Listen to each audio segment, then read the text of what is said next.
Hey, what is going on? My name is Pham, and this is a testimonial for my wonderful life coach, Kat Co. She asked me to describe a recent breakthrough that we had in our previous session, and I think I am confidently able to say that I have finally visualized how to tame my monkey mind. And monkey mind, she sent me this great document here. It's basically the chatter in your head about like, oh, I'm so stupid. Oh, he's like better than me. You compare. Are too vague. You make complaints, and some of the symptoms are here below. I'm not sure if you can see it, but some of them is like being a victim. For example, I tried so hard and gave so much, but nobody responded. Another one's deflection. Like, hey, I know I have money in the bank. I still have checks left. When you make a joke that deflects the conversation and takes the attention off of you. Impulsiveness, which is what I was dealing with a lot. I want what I want, and I want it now. Another example, my goal is to have 25 new clients by the end of this month. And long story short, I came to Kat multiple times, not just through yesterday's session, but multiple times about my monkey mind and having all these thoughts that come up over and over and over. And it's human. It's very human to have all these thoughts. And one thing that I learned from Kat is that you can never win the monkey mind. Like, you can never just completely shut it down. Monkey mind the chatter will always come, and it's best how you respond to it when it comes.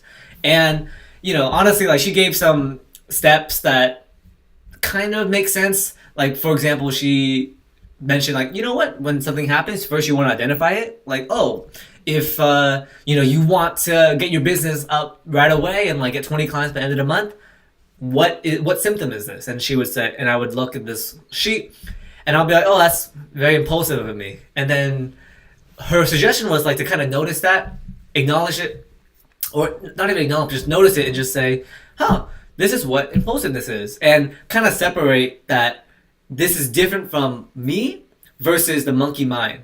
So basically saying the monkey mind is thinking this, not you. And the monkey mind is, been ingrained in us since evolution, and this is going to happen. So seeing that as a comparison and finding my own solution to combat this. So my solution was, one, noticing it, two, knowing that they're both separate, and then three, just to tell myself that it's not helpful and these thoughts are not serving me, and then four, just continue on with my day. And like that's okay advice. I guess, like, it makes logical sense, but I just didn't really feel it. Like, she told me this, and it's not the first time she told me this too. Like, I've had these thoughts many times through the 2 years I've been working with Kat, and I wasn't really satisfied. I was like, Kat, solve my problem. Just do something about it. But like a good coach, she didn't say like the one answer, that the one right way to do things. And she kind of flipped the question on me about a passion I love, which is chess. And I've been obsessed with chess all my life, especially in the last couple months. Just eat, breathe, sleep, playing, studying chess, teaching chess. And she asked me a question about, how would you look at this lens, the monkey mind lens, if it was like a chess game? And then all the bells in my head started ringing. I'm like, whoa, that one question alone just like changed everything how I looked at it. And it's because I have a very specific game where the opponent in chess were able to make moves, but all of their moves didn't accomplish anything. Because the other side put the other opponent in a position where all their moves were just basically shuffling around doing nothing, and because they had no control and no power to have counterplay, to go take initiative, because they're so positionally dominated. And this might sound very abstract and vague to anyone who doesn't play chess, and even if you do play chess and not if you know how to play, like, it's still very vague. And I would like to show you an example of an example. I'm going to load my screen, of an example of a game which I love, and which brings this point so home for me.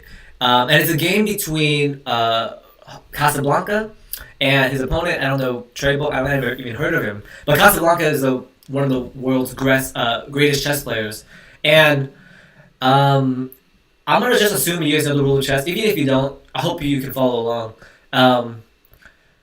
White captures, black makes a move, and then white closes a position. So if you notice this position, it is completely closed, meaning that things can't really happen. The only open way to attack is through this route, right? But if you notice black's position, black can never play his pieces to this open file because my piece is protecting the square. Actually, now he can because he has two. He has an attack defender. But let me just show you my point. So after he moves a rook, I'll move my rook over here. So he can never actually play this move. And if you notice here,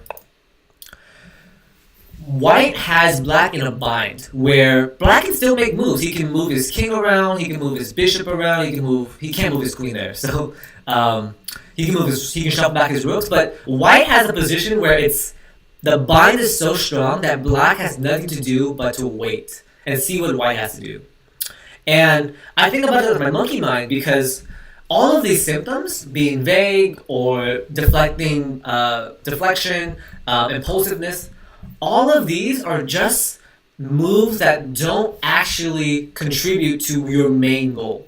And your main goal is to get counterplay and to build up attack. You know, what black would love to do is if he get moves in a row, he would move all of his pieces out, right? And come out and try to attack on this side. But I don't want him to do that because it's counterproductive. Meaning, in the monkey mind wants to bring all of this up, like impulsiveness and comparison and you know, all these symptoms, the 20 symptoms, I don't remember all of them. The monkey mind wants to do it. And if you let the monkey mind increase the power that it has, that I think the monkey mind as black in this game, black can eventually get out and then make moves towards my side of the position, and it'll be a fight. Versus me having the position under control, me being able to look at all of these black shuffling moves and just kind of laugh at it and just think, there's nothing you can do, black. Like there's nothing you can do because my position is so strong. There's no break for you to come at me.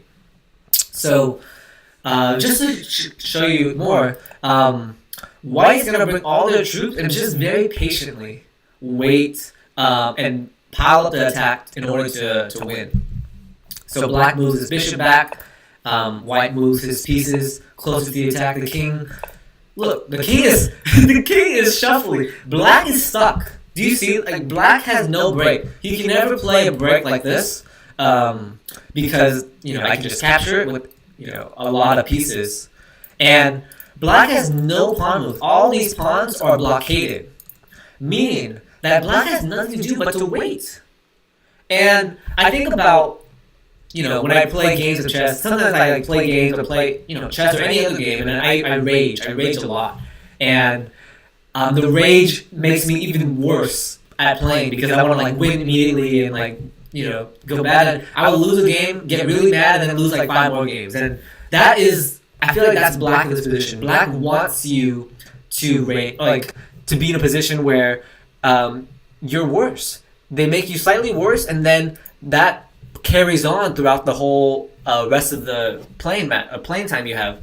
So instead, you want to control the position. You want to be in a position where when rage happens, it's going to be as silly as this king moving back and forth.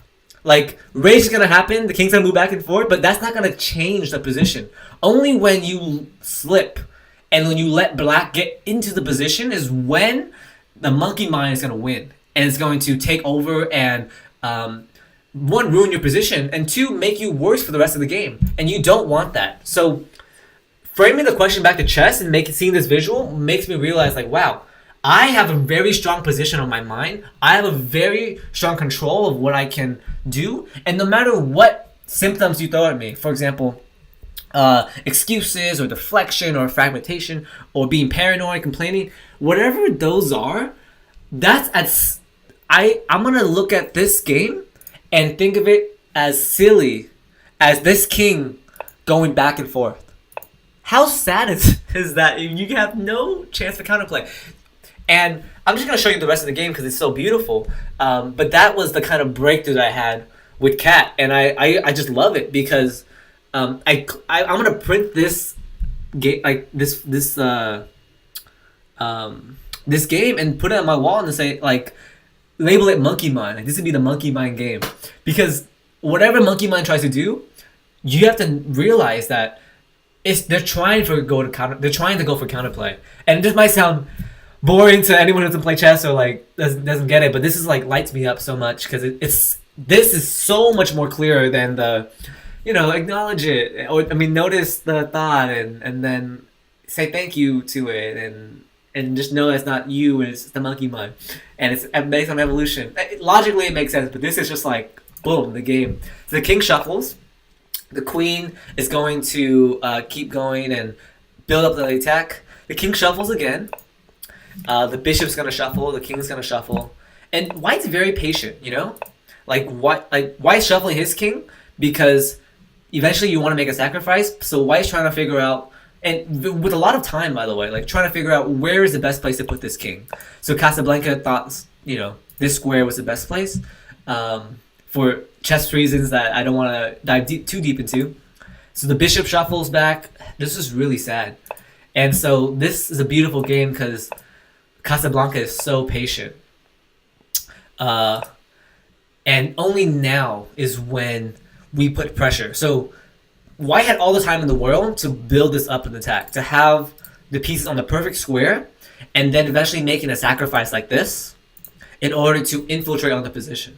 And only 4 more moves, Black resigns. So after Black captures, Black's kind of forced to capture. If you just shuffle your king, we have 3 attackers on this piece, while Black only has 2 defenders. So we're gonna infiltrate no matter what. So the best thing to do is just to capture and just see your fate. We capture. Since this pawn is removed, this exposes an attack on the bishop. So we capture the bishop. He tries to trade rooks, but we capture the knight, which is not the best, not usually the best thing to do because the rook is more valuable than the knight. But in this case, it tactically works out because after the rook captures, the rook is forced to capture back, and then we have a beautiful fork. If you imagine eating a fork, it goes out in different ways, and this is a great example of it, of knight attacking all of these different pieces. So say, for example, the queen, the most valuable piece in the game, moves away. We can capture any of these pieces, say this piece, and then we infiltrate, and then we come in, push this pawn to get a queen, and then we win the game. So that's a very long explanation of the breakthrough that I had with Cat, and seeing this game makes me realize, just like right here, of how beautiful the monkey mind can, or the monkey mind, seeing that this monkey mind, how beautiful this game is as a medium, or kind of like a visualization for myself of how the monkey mind is just, it's gonna shuffle his king back and forth, and we are on the offense, and the monkey mind just wants to mess with you and just try to wait for a moment where you slip up. And you don't want that to happen. You want to keep the position dominated. You want to dominate your monkey mind and put it in a position where it has any move it does, it has moves, but any move it does doesn't really affect you. Hopefully that wasn't that too long of an explanation. But I just love this game. I love working with Cat, and it was a really great breakthrough among many others in the last 2 years that we worked together. So I'm glad that this happened, because now when I think of Monkey Mind, I'm going to think about this game, and I'm going to think about how silly it is that the king's going to go back and forth, and how silly the bishop's going to shuffle back and forth, and how I have the power that I'm in control. So thanks for watching. Hope this was helpful, Kat. And yeah, let me know if you have any questions, or actually don't do that. Just talk to Kat. Okay, see you later.